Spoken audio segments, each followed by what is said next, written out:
Hello everybody, my name is Rai Sharma and you are watching Smiles Corner. Okay आज का topic है superposition of waves. हम इसको start करते हैं।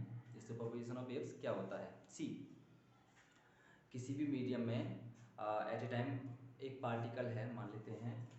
Okay, this is particle and इस पार्टिकल को अगर कुछ वेव्स, जो कि इस मीडियम में वेव्स भी हैं, इसको डिस्प्लेस कराने की कोशिश कर रहे हैं। Okay, it is happening all the time, don't worry.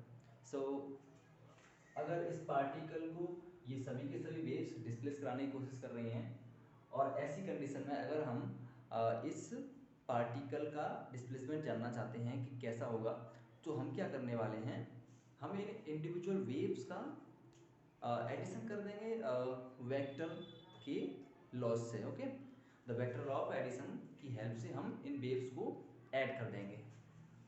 Okay, सो मान लेते हैं ये एक वेव है y1, ये एक वेव है y2, y3 and y4।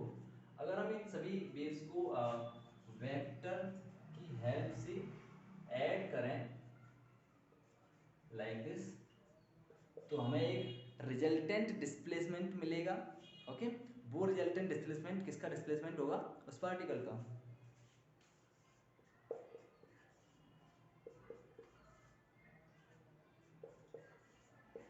Okay, and these are vectors। Okay, अब ये हमारा कहाँ कहाँ वैलिड है? एक्चुअली किसी भी टाइप की वेव हो, चाहे वो मैकेनिकल वेव हो, चाहे आपकी इलेक्ट्रोमैकेनिकल सॉरी इलेक्ट्रोमैग्नेटिक वेव हो, चाहे मैकेनिकल वेव हो, हम किसी भी टाइप की वेव्स के लिए सुपरपोजिशन का प्रिंसिपल लगा सकते हैं। ओके, सो ये होगी हमारी बात। अब आते हैं कि ड्यू टू द सुपरपोजिशन हमें क्या क्या मिल रहा होता है। सी, ड्यू टू सुपरपोजिशन आपको मिलने वाला होते हैं इंटरफेरेंस। इंटरफेरेंस मिलता है, आपका बीट्स मिलेगा और आपका मिलेगा स्टेशनरी वेव्स एंड लेसार्जेस फिगर्स। हम इन सभी को वन बाय वन जानते हैं क्या होता है। ओके, यस, इंटरफेरेंस क्या होता है? Interference is actually addition of the waves which are having almost equal frequency and equal amplitude. तब इस कंडीशन में हमें जो एडिशन मिलेगा उसे हम बोलते हैं इंटरफेरेंस। ऑलराइट, अब आपका आता है बीट्स। बीट्स क्या होता है? एक्चुअली ऐसी वेव्स है ना, दो वेव्स या फिर ज़्यादा भी हो सकती हैं, ऐसी वेव्स जो आपकी सेम डायरेक्शन में प्रोपेगेट कर रही हों और आपकी मिनिमम वैल्यू ऑफ उनका एम्पलीट्यूड का वैल्यू मिनिमम होना चाहिए, है ना, तो हमें मिलेगा बीट्स। आगे आते हैं,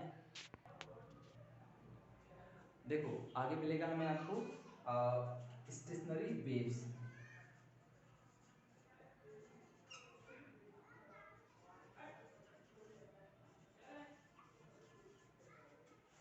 स्टेशनरी वेव्स क्या होते हैं?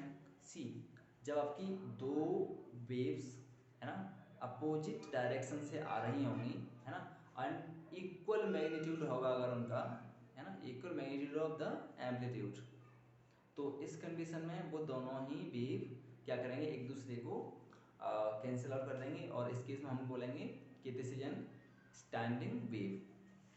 राइट, आगे आते हैं आपका लिसाजस फिगर्स। लिसाजस फिगर्स क्या होते हैं? सी,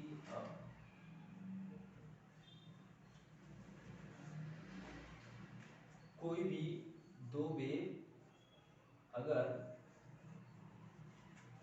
परपेंडिकुलरली प्रोपेगेट कर रही होंगी then we will get Lissajous figures. ये ज़्यादा काम का नहीं है, बस इतना काफ़ी है।